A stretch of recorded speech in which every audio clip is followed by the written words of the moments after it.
इसी में एक दो चैप्टर और हुआ करता था, वो वर्ष कट गया है। देखो आपको और भी बहुत अच्छी जानकारियाँ मिलती। फिलहाल हम कोर्स की सीमा में बात करेंगे। आप सब अपने अपने घर में देखिएगा और विचार करिएगा। कभी भी जैसे यहाँ आप देख रहे होंगे बल्ब सीलिंग में ही क्यों लगाया गया है,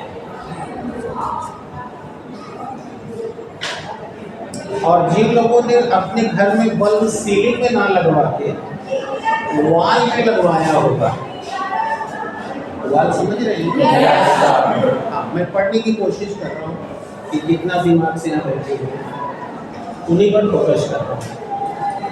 तो आप अगर देखिएगा, अगर बल्ब दीवार में लगा होगा तो देखिएगा बल्ब के पास में जो इंटेंसिटी होगी लाइट की, यानी लाइट की जो तीव्रता होगी वो ज़्यादा आपको मिलेगी।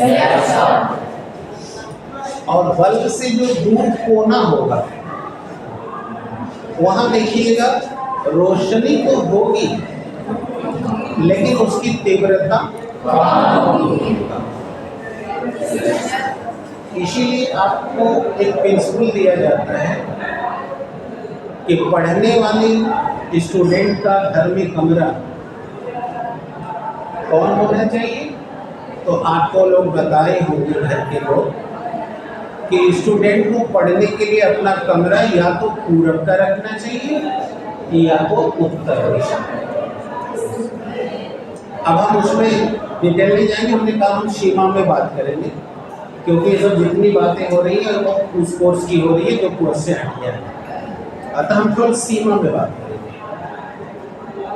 तो आपको देखिएगा कि अगर आप घर में, सोचिए मैं क्या बोल रहा हूँ, अगर आप घर में अपना स्टडी रूम पश्चिम मुंह करके पढ़ते हैं या दक्षिण में पढ़ते हैं या घर के कोने में पढ़ते हैं तो देखिएगा आपको ऑलरेडी पढ़ते समय थोड़ा देर पढ़ने के बाद आँख में दर्द या चक्कर आने लगेगा, पढ़ने का मन नहीं करेगा, उचट जाएगा।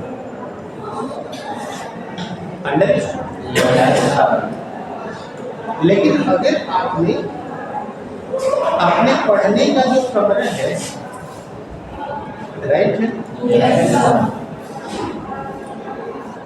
वो शादी खड़े हो जाओ, ये बगल के कमरे में ही शायद टीचर नहीं है, उनको कहो कि या तो आप लोग जोर जोर से चिल्लाओ ताकि हम लोग को सुनाया जाए, और या अगर आपका बुद्धि काम करता हो तो चले जाओ मंदिर को, वहीं बैठ के पढ़ो, ठीक है। अब बता देना किसका क्लास चल रहा है।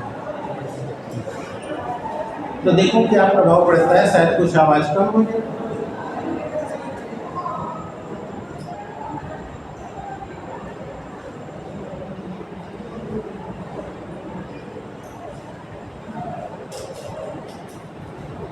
आवाज को कम करने का एक प्रयास ये भी होता है कि बिना किसी को मारे वही काम करने की छूट दे दी जाए, तो उसका स्वयं का विवेक जागृत होता है कि लगता है कि मैंने कुछ गलत कर दिया है, और फिर वो सही रास्ते की ओर बढ़ता है। तो ये भी एक तरीका होता है किसी को रास्ता दिखाने का। ये जरूरी नहीं होता कि हर समय उसको पनिशमेंट ही दिया जाए। जैसे मैं क्लास में बोलता रहता हूँ कि कोई किसी को मार के नहीं पढ़ा सकता, वो पढ़ना चाहेगा तो पढ़ लेगा। तो आइए जरा सा विचार करते हैं कि अगर हम यही काम बल्ब के ठीक नीचे बैठ जाए या दरवाजे के बिल्कुल पास या खिड़की के पास बैठ के पढ़ाई करें तो आप देखिएगा पढ़ने का जो समय होगा वो उस कोने की तुलना में ज़्यादा होगा और आपको दर्द भी नहीं होगा। जैसे आप देखना, अभी जो मैं बताया, आप देखना हमारे कमरे में, ऑफिस में मैंने एक सामने बल्ब रखा है LED, बगल में लगा रखा है ट्यूबलाइट्स। इसके बावजूद भी देखो तो मैंने अपने पढ़ने के लिए टेबल पे एक टेबल लैंप रखा है। और जब मैं टेबल लैंप के पास पढ़ता हूँ तो चश्मा लगाता ही नहीं, ताकि ये आंख की सिलेरी मांसपेशी और थोड़ी मेरी हेल्प करे और अभी शिथिल ना हो सके, क्योंकि शरीर में बदलाव सबके होना है। ऐसा तो नहीं कि मैं उससे अलग, जैसे आपके पहले यहाँ दिखा दिया हूँ कि जीवन में कौन 3 चरण चलने वाले, यही वजह था मेरे को उसको लागू करने का। समझ रहे हैं आप? अब इसी चीज को अब आप आइए फोकस कीजिए कुछ इस प्रकार का। अब हम पीछे वाले बच्चे से कह रहे हैं कि बेटे आप सब लोग बताओ क्या लिखा है, तो आप कहोगे सर डिस्टेंस ज्यादा है, नेत्र डिक्टेट नहीं कर पा रही है। आप थोड़ा साइंस की भाषा में बात करो, तो आप क्या करोगे? पहला तो उपाय यही करोगे कि अपनी दूरी कम कर दो। हो गया? इसका मतलब एक बात हमको पता चल गई, क्या? कि विभेदन सीमा दूरी के व्युत्क्रमानुपाती होता है। दूरी अगर कम किया जाए तो विभेदन सीमा बढ़ जाए, और यही हम अभी कुछ देर पहले कर रहे हैं। देखो एक तो निकल अभी बोला ना, मैं अब जा रहा हूँ गणित में बस यह नहीं कहा था कि नहीं। और दूसरा क्या करोगे कि अगर तुम कोने में पढ़ रहे हो और वहाँ रोशनी कम पहुँच रही है, तो जिसको कक्षा 11 केमिस्ट्री का टर्म जो पहला लेक्चर था यानी फंडामेंटल, वहाँ इसका उल्लेख किया गया था कि प्रकाश की इंटेंसिटी वेवलेंथ पर डिपेंड करती है। इसलिए मैं बता भी दे रहा हूँ कि ये कहाँ और कब पढ़ाया गया था। तो आप क्या करोगे? अगर कोने में बैठ के पढ़ रहे हो, रोशनी कम हो रही है, तो आप बिना किसी से पूछे आपका दिमाग आपको गाइड करेगा कि यार यहाँ से चलो दरवाजे तक बैठ के पढ़ते हैं। क्यों? वहाँ लाइट ज्यादा आ रही है, यानी यहाँ वेवलेंथ ज्यादा है। यानी कि हमने कहा था ना गणित में मैं बात करने जा रहा हूँ, तो वेवलेंथ बढ़ा दिया तो विभेदन सीमा बढ़ गई कि नहीं बढ़ गई?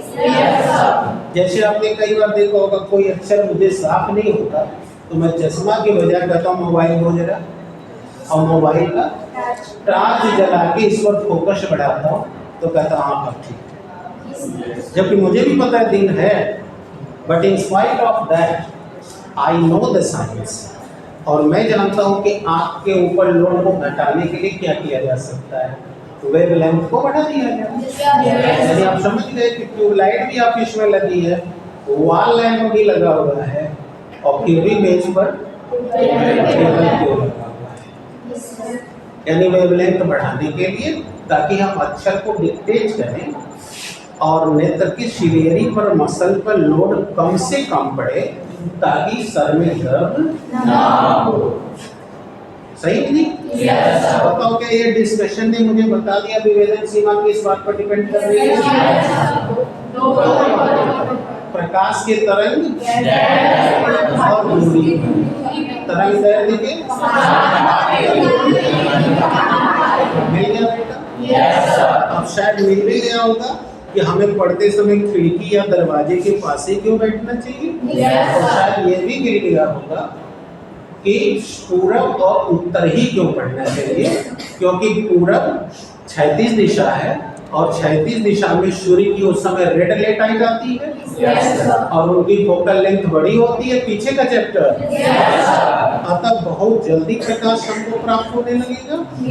और सूर्य का जो चक्रमण है, वो चक्रमण आपको पता है कि अभी सूर्य दक्षिणायन में जा रहे हैं, जो अपना 1 राउंड चक्कर मार रहे हैं वो दक्षिणी से जा रहा है, और 14 जनवरी यानी मकर संक्रांति के बाद सूर्य उत्तरायण जाएंगे, और उनकी वजह से जब प्रकाश की किरणें आएंगी हवा में, तो आपको पता है ना कमरे के अंदर प्रकाश विसरित परावर्तन से आता है। अगले दिन का लेक्चर जो मंदिर पे लगा हुआ था, विसरित परावर्तन से प्रकाश कमरे में आता है, याद है कि नहीं? और विसरित परावर्तन से प्रकाश सबसे पहले घर में कहाँ से आएगा?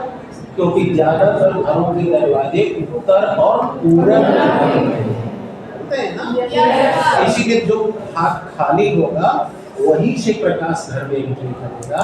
इसीलिए हम अगर ओपनिंग पर बैठेंगे तो वहाँ वेवलेंथ ज़्यादा आएगी, और पीछे बैठेंगे तो अब विचलित परावर्तन कमरे में होगा तब ना हमारे यहाँ जाएंगी।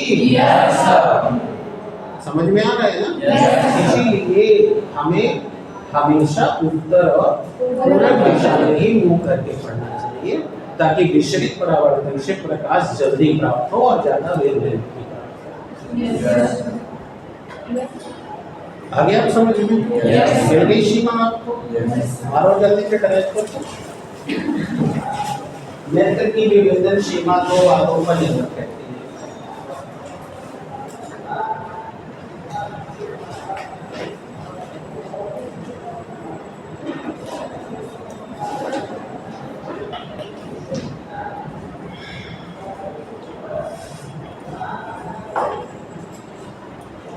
हाँ बेटा, किस पर निर्भर करती है?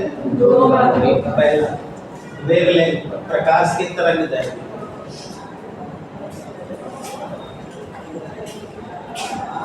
जल्दी करो।